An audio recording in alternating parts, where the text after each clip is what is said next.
Hello, I'm back again. My name is Brenda Sharp. I'm a psychologist and a coach. So, continuing the conversation, we started with, looking at the opportunities that, the situation of COVID-19 is presenting, and followed by, the challenges that attachments, or, what kind of attachment that we as parents or our parents brought us up in. And there's a child who keeps interfering there.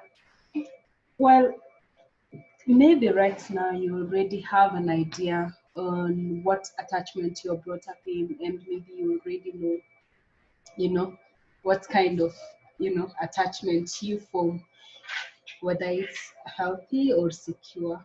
And it's never too late. You can always have what we call learned secure attachment, and it's just a process of first understanding where you are, what kind of attachment you have, and learning adaptive ways in which you can attach healthily. Now, focusing further, let's look at parenting. Further into relationships, let's look at parenting as a relationship between parent and child. The focus on the parents. Now, as a parent, most of parents will tend to parent based on how they were parented or how they were raised. And of course, the attachment styles plays a very big role. Now, they say that there are four not attachment styles. Yes, there are, but there are four parenting styles.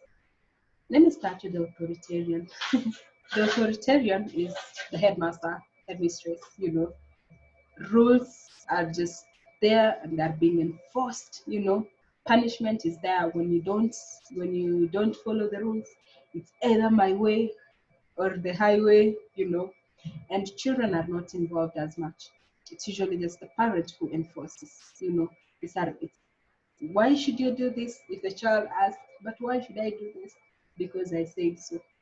Because I am the all authority. Well, that's one form of parenting. And maybe there was a generation which this was a major form of parenting style. Then there's the permissive. The permissive, there are all these rules that needs to be enforced. But thing about the permissive is that these rules are there, but they are not really being enforced. Let me not see you playing with that kid. Let me not, don't touch this, don't touch that. The child touches. If you touch it, you'll see me. Then, but they don't really enforce it. It's just threat after threat. And they just allow for everything, and they don't try to give as much controls. So parents believe that, the child can learn on their own without my, involvement, and they just let in a lot. Then there is what did I start? Authoritarian, acceptable, permissive. Then there's the uninvolved parents. The uninvolved parents, mostly they are neglectful. They don't even care where is the child. They don't ask how school was. They don't really get involved as much. All this, and then there's the authoritative. The authoritative is where there's a balance. There's a balance in which the child is involved. There's a lot of communication and support. The child's emotions are being allowed into the space. So it's more of a healthier way in which parenting is done. Now, all the like other than authoritative, all the others they have their negative elements. For instance, parents who are mostly permissive, you know, children from permissive parenting style will tend to have obesity, will tend to have, unhealthy patterns because they don't learn control. And then the ones from authoritarian, they'll tend to be liars, they'll tend to, they'll tend to be liars, they'll tend to be aggressive also, because every time there's punishment. So they're very, aggressive. And then the ones that are neglected, they'll tend to have a lot of, psychological issues, esteem problems in school, either be bullies or be bullied. Yeah. And all the three will tend to either overperform or underperform. depending on how they're trying, especially the ones from authoritarian, they'll tend to overperform to avoid punishment. From the permissive, they'll tend to, not perform. And then involved, yeah. But when we have an authoritative parenting style, what happens is there's a balance. Again, balance. Life is about balance, my friends. And, as a parents, given how our growing up for most of us has been, there's a lot of authoritarian styles, of course, playing out from the government, and we know our government systems have transitioned over time, and uh, the economic systems, uh, basically governance especially, it's been a lot of authoritarian systems where there's authority that enforces, and we tend to pass it down in a way of slave master relationship with the way in which we raise our children, or because of our fears for how we were raised, we want to protect our children so much that we don't learn that we as parents have a responsibility to help children to understand element of control. Now, I like this analogy that I once had, that, a parent is always like a wall, and children will try to push, they'll try to always push the wall. And sometimes you want to lay back and the wall pushes away. Well, while that would be easy to the child, it's not fun. Their safety, their security is felt when the wall is firm.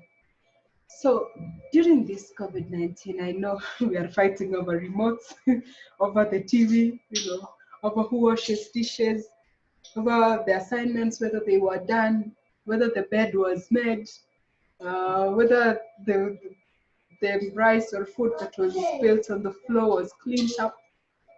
Did you put on a mask going outside? I say don't talk to anybody. All these rules are there, and your parenting style is definitely showing up right now. And I just want to remind you that you can always learn. You can always learn and apply more authoritative style. Where, yes, schools are there because, we exist in a society where we have to coexist. If everything goes, then we don't coexist. Somebody somewhere will suffer, and you want to teach your child to be able to adapt. So you, as a parent with the experience, have a responsibility for that. And by enforcing certain things, you allow for the child to learn to understand the environment and put place controls. Also, when you are too strict, you shut down that child. You shut down the resources that are within them. Remember, this child comes with data from the father, data from the mother, and these are histories that are in genes that they have grown up with. They also come with a unique experience. Some of you grew up in generations that didn't have technology like this, some of us. And if you grew up from the village like Chepkunyok, the place of wonders, you definitely didn't see some of those things growing up. But you have children who have an exposure to a phone. Now, schools are being done through technology, and we have to remind ourselves that there are things that they know that we don't know as parents. So we have to allow for that resource to unfold in a way. And unless we learn to strike that balance, and how do we do it? By listening, like engage them. How do you feel? Why?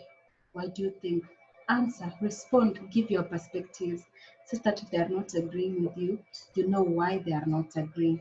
And this way, reason will start being a part of a major contribution in the decision making that the children make. And already we are experiencing the challenges that lack of use of reason is happening to us. For instance, right now, learning how to wash our hands, something that you would think is very reasonable, is one of the biggest lessons that we need. So you can imagine if we grow children in a place where reason is more applicable, where their thoughts are allowed, where they are allowed to engage, they are allowed to question, then you prepare them for a world that they are able to engage with their environment, with their society, and they're able to make the best out of themselves. Think about it. Huh? How has your relationship been? you as a parent, maybe between you and your own parents. Maybe for some of you, you're not talking. Maybe for some of you, you're just repaying by taking care of your parents. Maybe for some of you, it's revenge. This will leak out into how you apply to your own children. So I'm not saying you make up, but make peace with yourself. And the more you make peace within yourself, it becomes easier to apply this. And first, this is just to remind you that you are good enough as you are, and you have the ability to learn. We all do. So forgive yourself. First, forgive yourself for all the things that you feel you may have done wrong in the past. Second, allow yourself to heal. And how do you allow yourself to heal? To forgive yourself, learn and recognize where the heart is. Recognize what emotions those are. Allow it to get out, allow yourself to express. You could journal it, you could talk it out. And I'm here, you can talk to me. And after that, learn, learn and learn with other parents, learn with your partner, learn with the child. And through this learning, it becomes easier. And then know that you are good enough as you are. Appreciate yourself for the contributions that you have made, and that even when they were not good enough, it was based on what you knew then. And that this moment gives you an opportunity to still present yourself in the best version of who you can be, the opportunity that there is now. Otherwise, keep safe, take care of yourself, and in this, noble role of being a parent, being a caregiver, just remember that you should be a caregiver and a parent to yourself first. Thank you for listening, and we continue the conversation. Thank you. Bye.